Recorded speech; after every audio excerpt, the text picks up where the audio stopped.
Hello mga kapamilya, ayan po yung ating sili.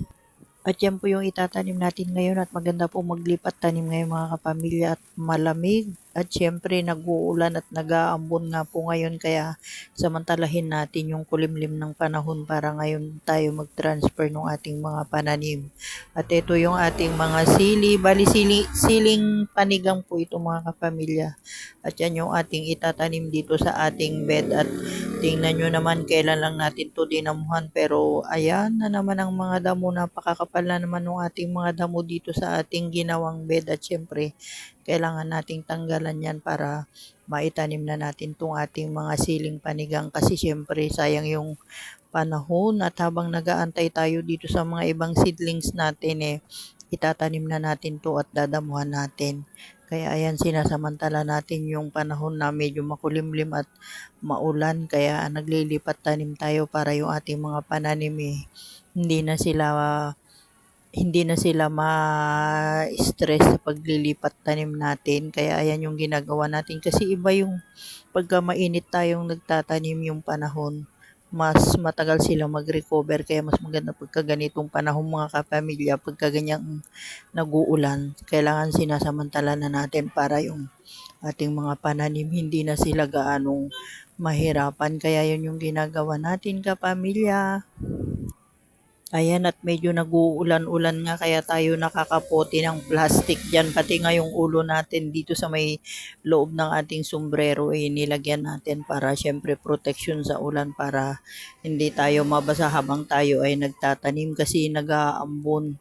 At syempre mahirap nang magkasakit sa panahon ngayon kaya for safety para sa ating pagtatanim kaya nagkapote tayo ng plastic at ayan kapamilya at syempre tuloy-tuloy lang yung ating mga pananim at yan nga nabili natin yan, bumili tayo ng kalahating tray at yan naman mas maganda kasi magtanim pagka yung mga nakatubo na para kahit papano may naitatanim na tayo habang nagiintay pa tayo dun sa mga ibang seedlings natin na ipinunla dun sa ating mga tray at meron pa rin tayong may mga binigay sa atin na mga seeds kaya yun isusunod nating isisidling sa ating mga cup at sunod-sunod na yung ating mga pagtatanim pagka ganyang naitanim na natin yung mga iba at syempre susunod ulit natin yung ating mga ibang seedlings pag nagsitubo yun. Kaya ayan kapamilya, ayan po yung ating itinatanim na sili at syempre maganda po pag may mga pananim po tayong mga ganyan.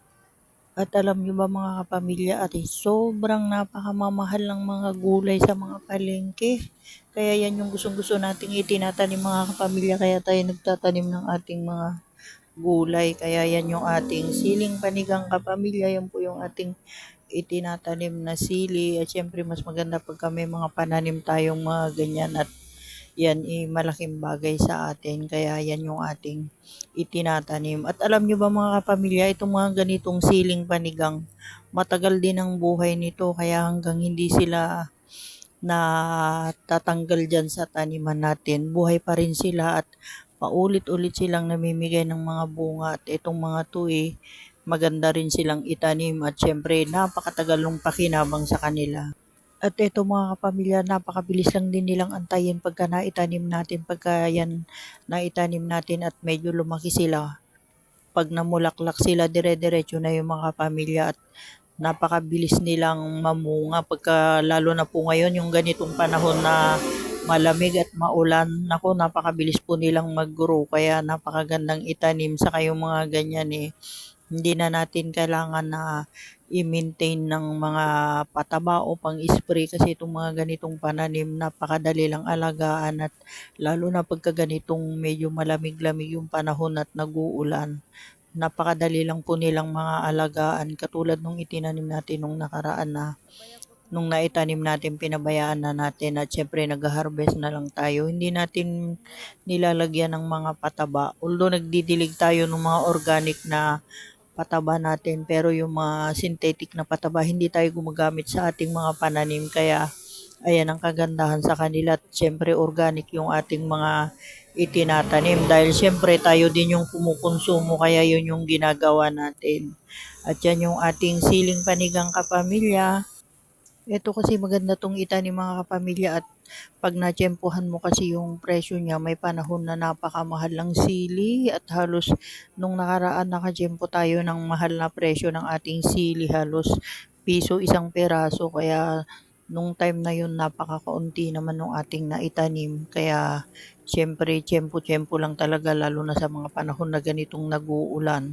May mga pananim at may mga gulay na sobrang napakataas ang presyo kaya yung mga nagtatanim o yung mga maluluwang yung mga itinatanim talagang nakakatiyempo sila ng mahal na presyo. Pero ito kasi sa atin pangkonsumo lang yung mga itinatanim natin para kumbaga hindi na tayo bibili kahit meron naman tayong puwedeng itanim at itinatanim na lang natin. Kaya yan yung ginagawa natin at siyempre yan yung ating ginagawa palagi kasi nakakahinayang yung lahat na lang ng kilos natin bibilin pa natin sa mga bilihan samantalang ito kaya naman natin itong itanim at wala naman tayong ginagawa kaya ayan yung ginagawa natin. Kaya sayang pagka may mga oras talaga tayo ginugugol natin sa pagtatanim ng ating mga gulay at yan napapakinabangan natin at napakalaking tulong yung mga ganyang may mga pananim po tayo. Kaya yan yung gustong-gusto nating ginagawa kahit na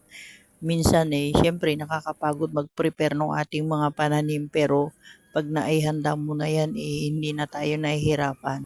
At siyempre yung pinakamasarap na parte ng pagtatanim natin yung nag-harvest na tayo ng mga bunga ng ating mga itinanim. Kaya yan yung gustong-gusto natin. Siyempre pagka ganyang maliliit, inaalagaan pa natin. At siyempre pag lumaki na, naku siyempre puro blessing na yung ibibigay ng ating mga pananim at lahat ng paghihirap natin namumunga na. Kaya ayan at medyo maluwang-luwang yung natamnan natin. Bali magkasama na dito yung ating sili saka may tinanim tayong talong dun sa may dulo. Kaya ayan marami-rami na yung ating naitanim dito sa ating bed na 'to. Kaya abangan ang update ng ating mga pananim kapamilya at yan na po yung ating tinanim.